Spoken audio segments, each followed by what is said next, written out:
Somewhere in America, late at night, a man sits at his apartment window. The telescopic antenna is stretched to its full length. The dial light throws a soft glow across his hands. His fingers roll the tuning knob, chasing a voice from the other side of the planet, the BBC World Service, sinking into a wash of static, fading in and out with the breathing of the ionosphere.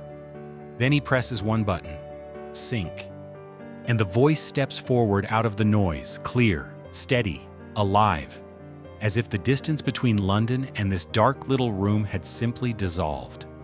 The radio in his hands is a Sony ICF-2010, and by most accounts, it became the most beloved shortwave receiver America ever knew. DXers worshipped it. Cold War listeners depended on it. Year after year, it stayed the machine every other portable was measured against. But here's the strange part. This American legend was built in Japan, and its story ends somewhere no one saw coming. To understand how, you have to go back to the empty space Americans left behind. If you love stories about how great machines rise and fall and what they teach us, subscribe and stay with us. Because this one doesn't begin with a triumph. It begins with an absence. The moment America walked away from a market it once owned and left the door wide open. In 1981, the last great American portable radio quietly went out of production. Its name was the Zenith Transoceanic. For 40 years, it had been the machine that carried the world into American living rooms. A heavy, handsome box that explorers hauled into jungles and travelers trusted at the far edge of the map. It was a luxury object and a status symbol. The radio you owned when you wanted to hear a voice from another continent and know it would arrive. But by the late 1970s, the line was dying. The final models rolled off the bench, not in Chicago, but in Taiwan. And the thing that killed them was not a lack of demand. It was a company from Japan, Sony, whose newer, digitally tuned receivers made the old American flagship look like a relic almost overnight. When the Transoceanic ended, it took something with it. It was the last solid-state portable radio ever built in the United States. An entire tradition simply switched off. Which is strange because America had all but invented the romance of shortwave listening in the first place. To understand what was lost, you have to understand who was still listening. In the early 1980s, the Cold War was at full temperature, and the shortwave bands were the most alive they would ever be. Shortwave is the slice of the radio spectrum that can travel enormous distances. Signals leave a transmitter, bounce off the ionosphere, a layer of electrically charged particles high in the atmosphere, and come skipping back to Earth thousands of miles away. That single trick meant that a person in Ohio could hear London, Moscow, Havana, and Beijing all in one evening, all speaking directly into a small speaker on the kitchen table. For a certain kind of American, this was an obsession. They called themselves DXers. The word comes from an old telegraph shorthand for distance, and their hobby was hunting, not for a favorite program, but for the signal itself. They chased the BBC World Service and the Voice of America. They chased Radio Moscow's careful propaganda and Radio Havana's defiant crackle. And they chased the truly eerie things. The number stations. Mysterious broadcasts that read out endless strings of digits in a flat, mechanical voice, widely believed to be coded messages sent to spies in the field. When a DXer finally pulled in a distant station, they would write to it, and the station would often mail back a QSL card, a printed postcard confirming that yes, on that date, at that frequency, you really had heard us. Serious listeners papered their walls with them. Each card was a trophy. Each one said, "I reached across the planet," and something reached back. Picture one of them. A teenager in a bedroom in the middle of the country, sometime around 1983. A map of the world is thumbtacked above the desk, colored pins marking every catch. A spiral notebook lies open. a logbook, filled with times and frequencies and the fragile joy of a signal identified. It's past midnight because the best DX comes after dark, when the ionosphere quiets and far-off stations come sliding in. His hand rests on the tuning dial of an old analog receiver. Somewhere out there, faint beneath the hiss, is a station he has never logged before. He can almost make out the announcer. Almost. And then it happens. The thing that defined the whole experience in that era. The signal swells, blooms into clarity for 3 perfect seconds, and then collapses. It sinks back under the noise, warbling, hollow, gone. He nudges the dial. It surfaces again, then drowns again. This is fading. The ionosphere is always moving, and as it shifts, a signal grows and fades and grows again like a voice carried on wind. Alongside it comes interference, adjacent stations bleeding across the frequency, whistles and heterodyne squeals crowding out the words. The listener leans in, straining, trying to steal meaning from a signal that keeps dissolving in his hands. That was the wall every American DXer lived against. The distance was conquerable. The fading was not. You could buy the finest analog portable in the country and still lose the voice you wanted right at the moment it mattered most. The hobby was, in a sense, a long romance with frustration. And here is the deeper problem. By 1983, an American who wanted the best possible machine to fight that battle had nowhere to turn at home. The domestic makers were gone. Zenith had walked away. The broader American receiver industry that had once led the world had been receding for years, ceding the workbench to foreign engineering. Americans had the money. They had the passion. Arguably more shortwave enthusiasm than any nation on Earth. What they did not have was a radio worthy of it. The companies circling that gap were Japanese and European, Sony, Panasonic, Grundig, and Sony in particular had been groping toward something.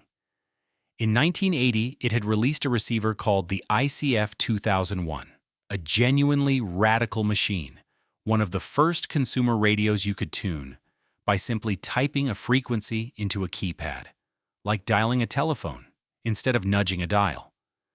It was a glimpse of the future. It was also, by most accounts, a battery-hungry disappointment. It drained its cells so fast that in ordinary use, they would run warm and die in about 5 hours. The idea was brilliant. The execution wasn't there yet. But Sony's engineers had seen the shape of the thing they were reaching for. They understood the American listener's real enemy wasn't distance. It was fading. And somewhere in a lab in Tokyo, they began working on a way to reach into a collapsing signal and simply hold it still. Americans had the money, the passion, and no machine worthy of any of it. That was about to change. And it would arrive from the last place a patriot would have looked. In 1985, Sony released the ICF-2010. In most of the world, it wore a different name, the ICF-2010D. But in the United States, the market that would come to love it most, it was simply the 2010. And from the first time an American DXer switched one on, it was clear the rules had changed. Start with the wall from a moment ago, fading. For half a century, every shortwave listener had accepted it as the unavoidable tax on distance. A far-off voice would swell and collapse, and there was nothing you could do but ride the waves and hope the important words landed on a crest instead of in a trough. It was simply how the medium worked. Nobody expected that to change because for 50 years, nothing had. The 2010 changed it with a single feature, one that had never appeared in a portable radio a normal person could afford. It was called synchronous detection, sync for short. And by most accounts, the 2010 was the first consumer portable ever to have it. Here is what it actually did, in plain terms. An ordinary radio recovers the voice from a signal by tracking the strength of the incoming wave. When that wave fades, the recovered audio fades and distorts right along with it, which is exactly why a fading station sounds like it's underwater. Synchronous detection works differently. Inside the radio, a circuit generates its own perfect, unwavering copy of the station's carrier, the steady tone underneath every AM broadcast, and locks that internal copy onto the incoming signal. From then on, the radio stops leaning on the trembling, fading wave for its footing. It uses its own rock-steady reference instead. The fading doesn't fully disappear, but the tearing, hollow distortion that made faded speech unintelligible, that mostly does. A voice that had been dissolving into mush suddenly holds its shape. And Sony had built in a second trick alongside it. On a crowded band, when a station on an adjacent frequency was bleeding a shrill whistle across the one you wanted, you could tell the 2010 to lock onto just one side of your station's signal, the upper half or the lower half, and simply turn its back on the interference leaking in from the other side. A squeal that would have ruined the broadcast could be sidestepped with the press of a button. The way Sony arrived at this was almost accidental. The company had recently developed an integrated circuit, a tiny chip, for an entirely unrelated product, AM stereo, a short-lived attempt to broadcast AM radio in stereo sound. Sony's engineers realized that the very same chip, built to handle carriers with precision, could be repurposed to generate the locked reference that synchronous detection needed. A solution built for one problem quietly solved a far older one. But sync was only the crown. The rest of the machine was just as deliberate. You tuned it by typing. Instead of nudging a dial and guessing, you keyed the exact frequency straight into a numeric pad, the way you'd dial a phone, and the radio jumped to it instantly, locked precisely in place by a system called a PLL, a phase-locked loop, an electronic circuit that pins the tuning to an exact spot and holds it there without drift. Its reach was enormous. Unbroken coverage from 150 kilohertz all the way up to 30 megahertz, long wave, the AM band, and the entire shortwave spectrum, plus regular FM, plus something almost no consumer radio offered, the aircraft band from 116 to 136 megahertz, so you could listen to pilots and control towers overhead. 32 memory slots let you store your favorite stations, each behind its own dedicated push button. No scrolling, no buried menus. One button, one station, and answer the instant your thumb came down. And underneath all of it, the feature the spec sheet never bragged about, was raw sensitivity. Behind the antenna, at the very front of the radio, the incoming signal met a tiny transistor, the first stage that catches the faint whisper coming down out of the sky and begins to build it into something a human ear can use. This was where the 2010's real gift lived. It could hear things other radios simply couldn't. All the magic, in the end, began at that one small component right behind the antenna. Picture what that meant for a listener.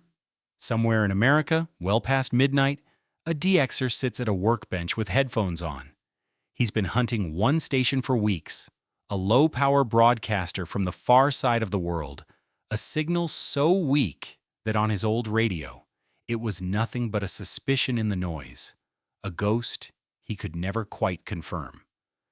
Tonight he swings the 2010 onto the frequency. The bar graph meter flickers, barely, but it flickers. He leans in. And there, buried impossibly deep, is an announcer's voice, faint but real, in a language he doesn't speak, from a place he'll mark on his map tomorrow. His old set never even hinted it was there. The Sony reached down into the static and pulled up a signal that, for him, had simply never existed before. That was the promise of the machine, not just to clean up the stations you already had, but to hand you ones you'd never been able to reach. For an American who had spent years fighting fading with tools that always lost, the 2010 didn't feel like an upgrade. It felt like someone had finally answered a question the whole country had been asking without a reply. A Japanese company had walked through the door the American makers left open and built the exact machine those Americans had wanted all along. But a great machine and a legend are not the same thing.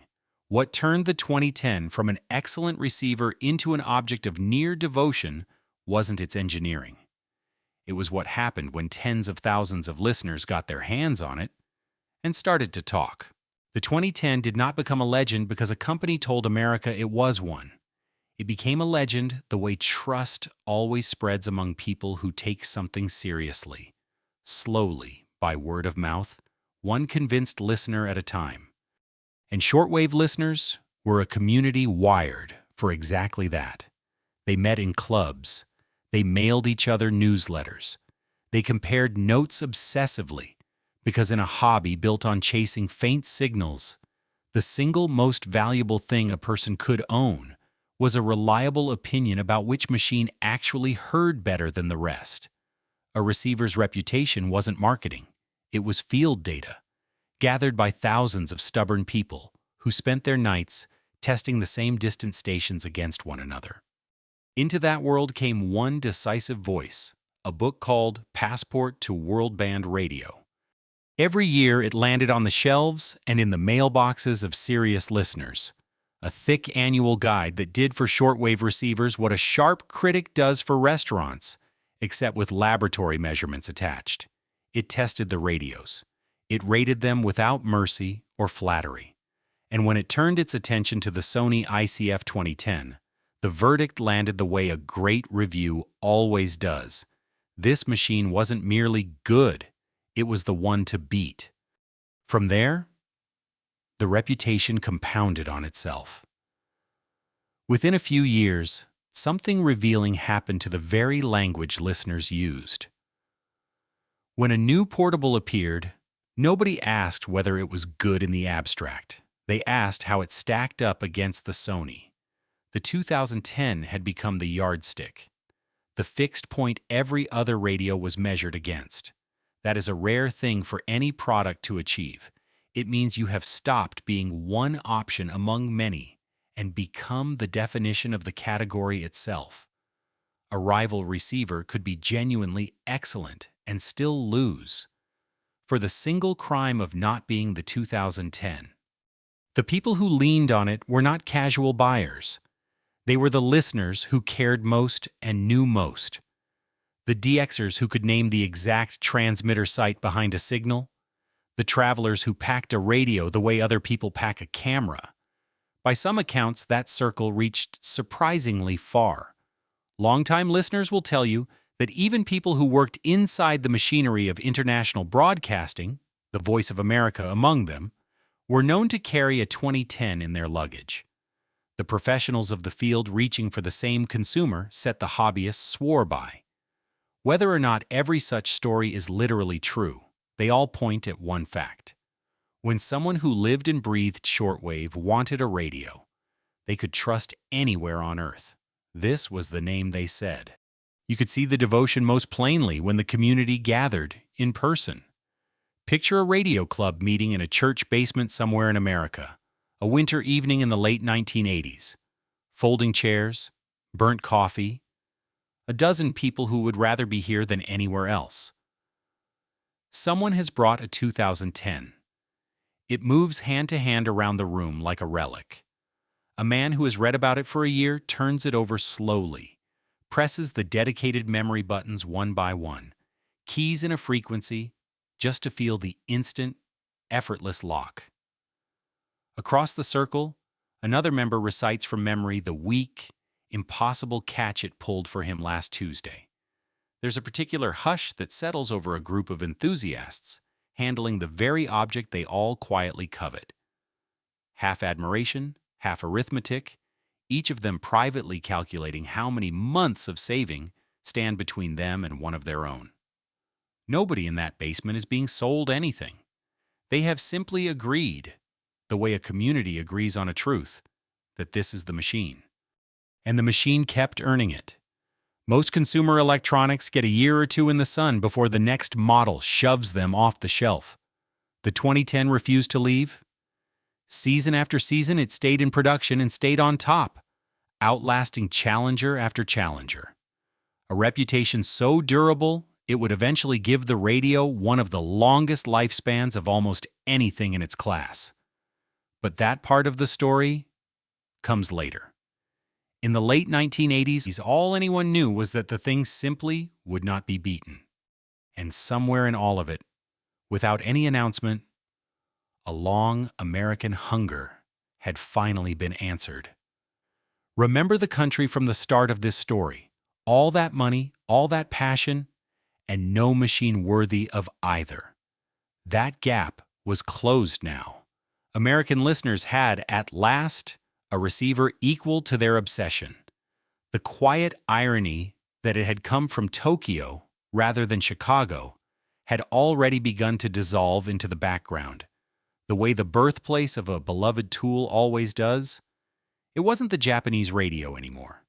It was just the radio. Their radio. But a reputation is a peacetime thing. It gets built in club basements and magazine reviews across 1,000 ordinary nights of ordinary listening. What lifted the 2010 from a respected machine into something people would keep for the rest of their lives wasn't any of that. It was what happened when the world caught fire, and this quiet box in the corner of the room became the only witness within reach. For most of its life, a shortwave radio is a quiet companion. It murmurs in the background. A music program from Germany, a news bulletin from London, the slow comfort of a voice reaching across an ocean on an ordinary Tuesday. But every so often the world convulses, and a device that had been a hobby becomes something else entirely. It becomes the only direct line to a history that is happening right now, faster than anyone can explain it. For the Sony ICF-2010, that time arrived almost immediately. The machine had come out in 1985, and the years that followed would turn out to be the most extraordinary stretch the shortwave bands had ever known, or would ever know again. The numbers tell part of it. By most measures, shortwave listening reached its absolute peak around 1989. More people, in more places, were tuning across those frequencies than at any moment before or since. And it is no coincidence that 1989 was also the year the Cold War began to come apart at the seams. That entire year, the world seemed to crack open one country at a time, protesters filling squares from Beijing to Berlin, regimes that had stood for 40 years suddenly wobbling. And for an American who wanted to hear it unfiltered, not summarized hours later on the evening news, but as the broadcasters of the world were describing it, in their own voices, as it happened, there was one place to turn. You went to the shortwave bands, and you listened to the planet argue with itself in real time. This was shortwave's deepest promise, and its finest hour. Before the internet, before a phone in every pocket. The shortwave receiver was the fastest raw feed of the outside world an ordinary person could own. When the Berlin Wall opened in November of 1989, Americans who cared didn't wait for a morning paper. By many listeners' accounts, they sat up into the night, moving across the dial, catching the BBC and the Voice of America and the German broadcasters, piecing together from a dozen sources the sense that something enormous and irreversible was underway. A wall that had defined the world since before they were born was coming down, and they could hear the world reacting to it, live, through a box on the table. Then in January of 1991, it happened again. And this became, for a generation, the defining shortwave moment. Picture it. A kitchen somewhere in America, late on a winter night. The overhead light is off. Only the small amber glow of the radio dial marks the room. A man sits at the table in his coat, unable to sleep, because the war has just started on the other side of the earth. Operation Desert Storm is hours old. He has the television murmuring in the next room. But he isn't in the next room.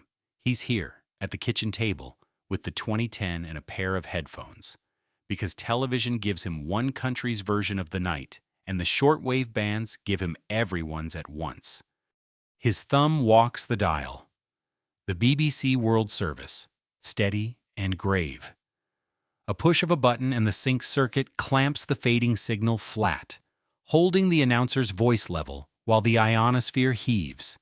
Then up the band to the Voice of America, then further to broadcasters transmitting their own accounts in careful English, each one telling the same night from a different corner of the world. He isn't hunting for a rare catch tonight. He's doing something older and stranger, using this small Japanese machine to stand in the middle of a planet at war and hear it turning, all at once, in the dark. Somewhere over the Persian Gulf, the sky is on fire, and it is arriving in his kitchen at the speed of light, through an antenna stretched toward the window. That was what the 2010 had become. Not a gadget, a witness, the instrument of record for people who wanted the world raw. In living rooms and kitchens and bedrooms across the country, the same scene was quietly repeating. The war, the revolutions, the collapse of an old order, all of it pouring in through the most trusted receiver a private citizen could buy. For the American shortwave listener, these were the mountaintop years. The hobby had never mattered more. The machine had never been better. The two had risen together to a peak so high it felt permanent. It was not permanent. It was a summit. And the thing about summits is that there is only one direction left to go. Because here is what none of those listeners could have known, hunched over their radios in the glow of the dial. Certain they were hearing the future arrive. 1989 was the year more Americans listened to shortwave than ever had before. It was also just about the last year that would ever be true. The medium was standing at its highest point in history at the exact moment its ground began, invisibly, to give way. The voices were louder and more numerous than they had ever been. And already, somewhere far from any of these kitchens, the machinery that would silence most of them was being switched on. The fall would not come from a better radio. No better radio was coming. The 2010 would go on being the one to beat for years yet. The fall would come from somewhere no shortwave listener was watching. And it would take not the machine, but the entire world the machine had been built to hear. The thing that would kill shortwave did not announce itself. It did not arrive on the bands at all. It arrived, of all places, on a computer screen. Around 1995, in a development almost no shortwave listener was paying attention to, broadcasting over the internet began in earnest. At first it was a curiosity. Thin, stuttering audio trickling out of a few experimental websites. Nothing that could compete with the reach of a real transmitter.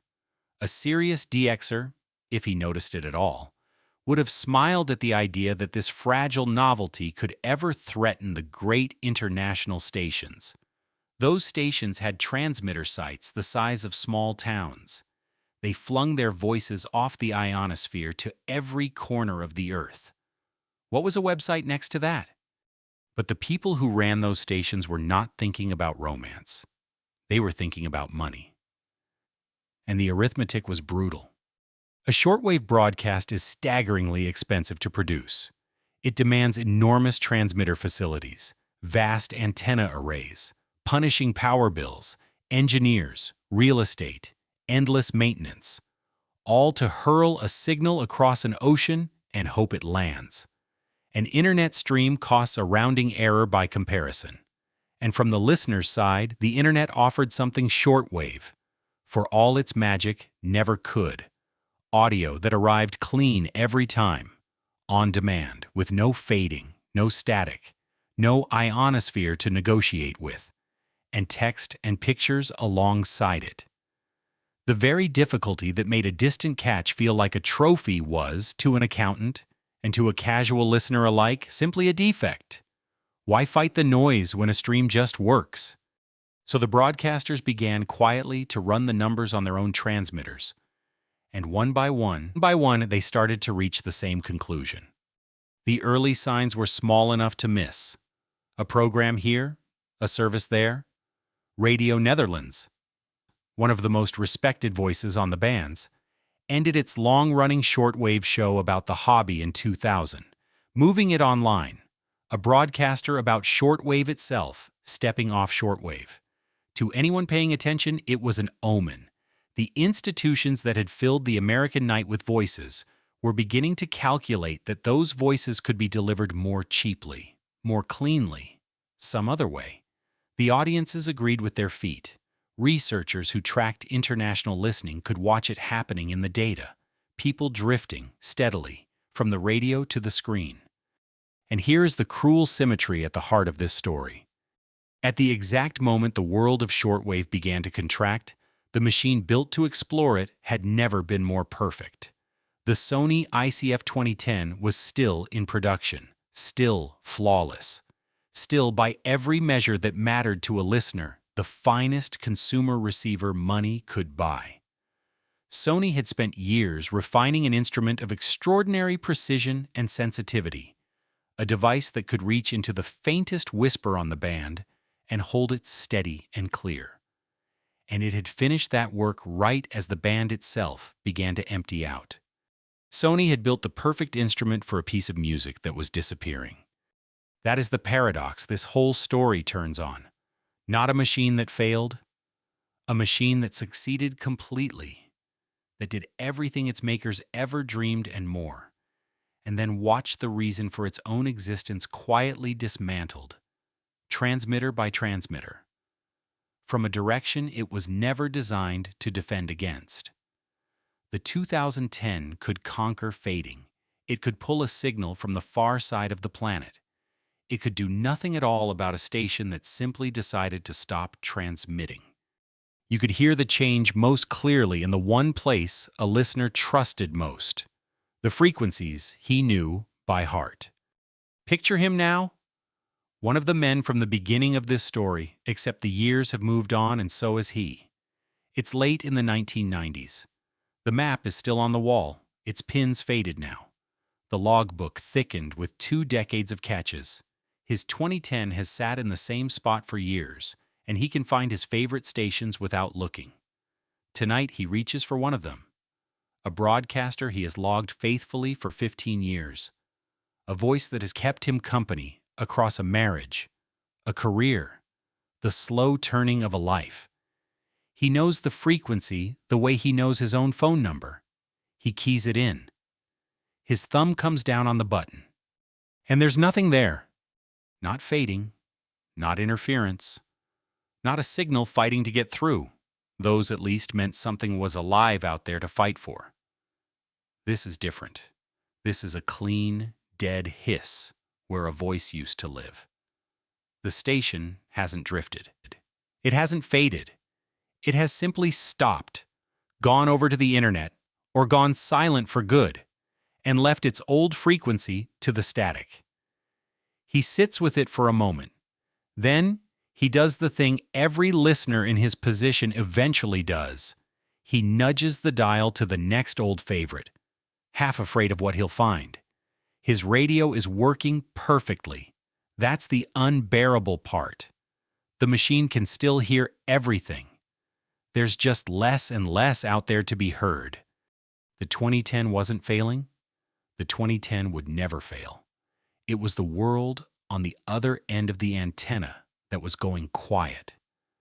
The same voices from the very first minute of this story, the ones sinking beneath the noise. Except now they weren't sinking. They were leaving. And the listeners who understood what was happening told themselves it was a slow thing, a gradual fade they'd have years to make peace with. They were wrong. The slow decline was about to become a single, unmistakable date.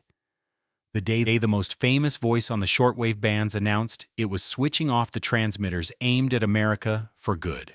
For most of the 20th century, if you wanted to hear the world speak, there was one voice that stood above all the others. This is London. 3 words, spoken at the top of the hour, in an accent that had carried through the Blitz and the Cold War and every crisis in between.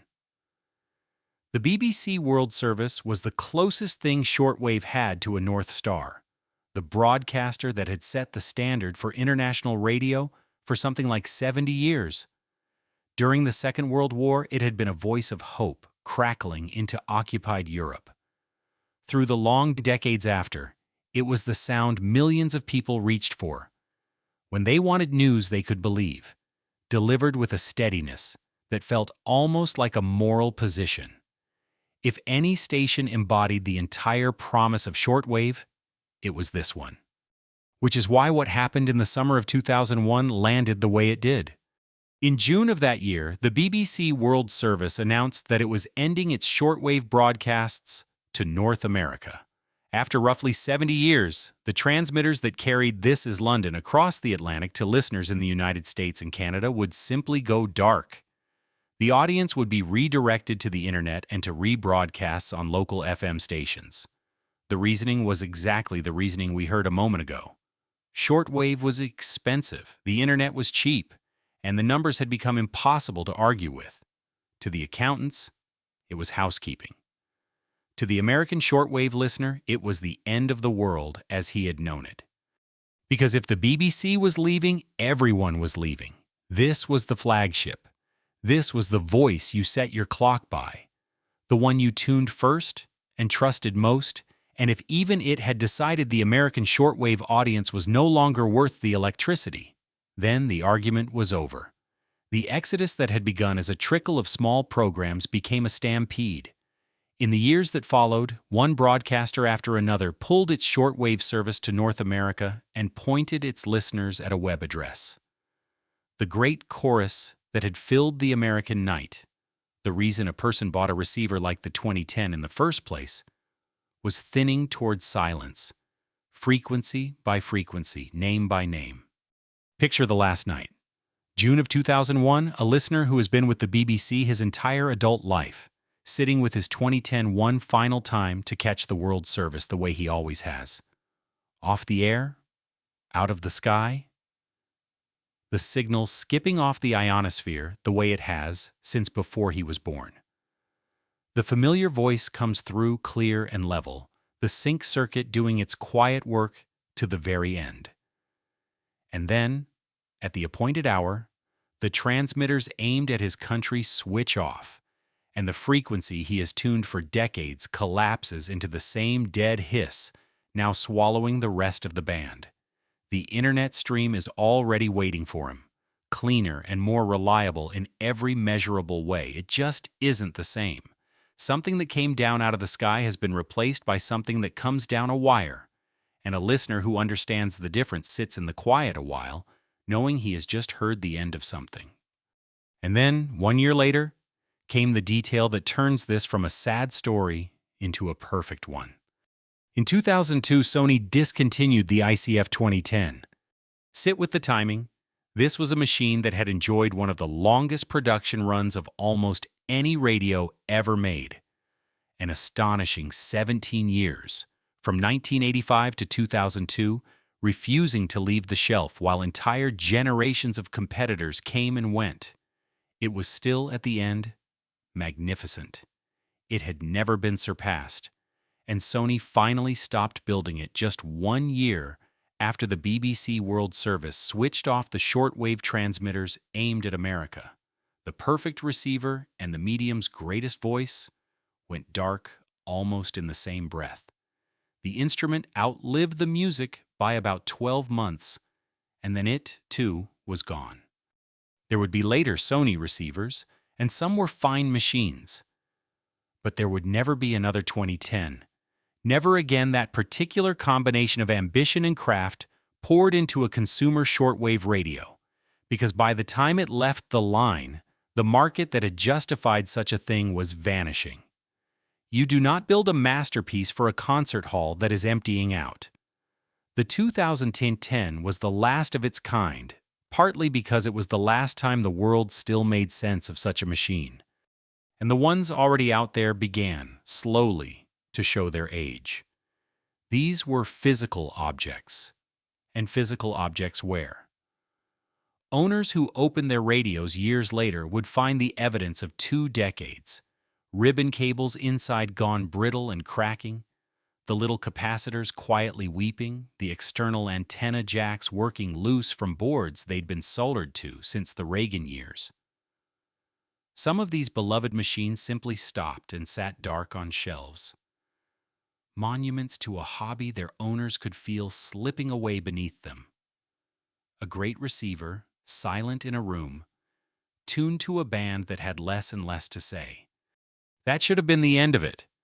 A perfect machine, a dying medium, a poignant one-year gap between two switches thrown. A clean, sad, finished story. But it isn't finished, because there is one more thing about these radios, something that stayed hidden for years inside thousands of them, quietly, while their owners never suspected a thing. It's the strangest detail in the whole story of the 2010, and it turns the machine's decline into something closer to a ghost story. To understand it, we have to go back inside the radio one last time, to that small component right behind the antenna, and to what it had secretly been doing all along. Go back inside the radio one last time, to that first tiny transistor right behind the antenna, the one where all the magic began. Engineers call it the front-end FET. It was the part that caught the faintest whisper falling out of the sky and gave the 2010 its extraordinary ears. And it carried a secret weakness that almost no owner ever knew about. It was fragile, a sudden jolt of static electricity, the kind that builds on a long outdoor antenna on a dry day, or arcs off a fingertip in winter, or rides in on a distant lightning strike, could wound it in an instant. And when it did, the radio didn't die. It didn't sputter or go silent or flash a warning. It simply lost a piece of its hearing, by many accounts 10 to 20 decibels of sensitivity, a real fraction of the very gift that made it a legend, while continuing in every other way to look and sound completely normal. The buttons still worked. The strong stations still poured in. Unless a healthy 2010 sat right beside it for comparison, you would never know yours had gone partly deaf. And so, in thousands of these machines, it happened without a sound. And their owners kept listening, never suspecting they were hearing a shrinking world through a shrinking radio. You could only see the truth of it when the radios were gathered together. Picture a DX camp, a weekend of hardcore listeners out somewhere dark and far from the city's electrical hum. Antennas strung between the trees, everyone chasing the same faint catches under the same clean sky. As the story goes, at one such gathering, the enthusiasts did the obvious thing. They lined up every 2010 that had been carried in and tested them against one another, on the same weak signals. And the result stunned the circle. Something like half of the radios there had blown front ends. Half were quietly deaf. And not one of those owners had had the faintest idea. Devoted people who knew their machines intimately had been living for years with a loss they physically could not hear because the missing hearing was the very thing that would have let them notice it was gone. And there is the ghost, at the center of this whole story. All through the 1990s, the voices on the shortwave bands had been going quiet. Stations shutting down, transmitters going dark, the great chorus thinning towards silence. And all the while, invisibly, in living rooms across America, the radios built to catch those voices had been quietly going deaf themselves. The medium was dying on one end of the antenna. The machines were failing, unnoticed, on the other. Two kinds of silence, closing from both directions at once. And in most cases, nobody heard either one arrive. The 2010 leaves behind more than nostalgia. It leaves two lessons that have nothing to do with radios. The first, a technology can reach its absolute peak at the very moment its world is ending. The 2010 wasn't perfect, despite arriving late. It was perfect precisely because it was last. All the ambition that might once have been held back for a better successor got poured into one final machine, because everyone sensed, without saying it, that no successor was coming. Perfection and obsolescence, it turns out, often arrive together. When you see a product that looks impossibly refined, It's worth asking whether you're watching a dawn or a sunset. The second is the one this story opened on. Remember where we began? The last American portable radio, dead in 1981, beaten by Japan. The 2010 didn't storm a market. It walked through a door the American makers had already left standing open. Incumbents rarely lose the ground they defend. They lose the ground they quietly decide to walk away from. And someone else always walks in. To this day, no one has matched the machine. The survivors change hands for real money, kept alive by a cult of listeners who fit fresh capacitors and new front-end transistors, restoring the hearing that time and static stole. And somewhere in America tonight, one of them is still switched on, a window late. The telescopic antenna stretched to its full length exactly as it was at the start of this story. A pair of hands, a soft dial light, a slow turn across the bands. But the bands are quieter now. Long stretches of clean, empty hiss, where a dozen nations once argued into the dark. And here and there a lone survivor still transmitting, still skipping off the ionosphere, still arriving out of the sky the old way. The listener finds one and lets it play. Not out of sentiment, but because there is still one thing no stream can quite replace. The feeling of a voice that crossed thousands of miles of air to find you, unguaranteed and real.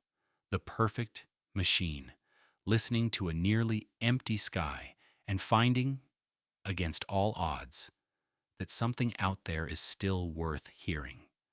That's the story of the Sony ICF-2010, the Japanese radio that became an American legend, perfected at the exact moment the world stopped needing it. Look closely at the last, best version of a dying thing. That's often where the finest work hides. See you in the next one.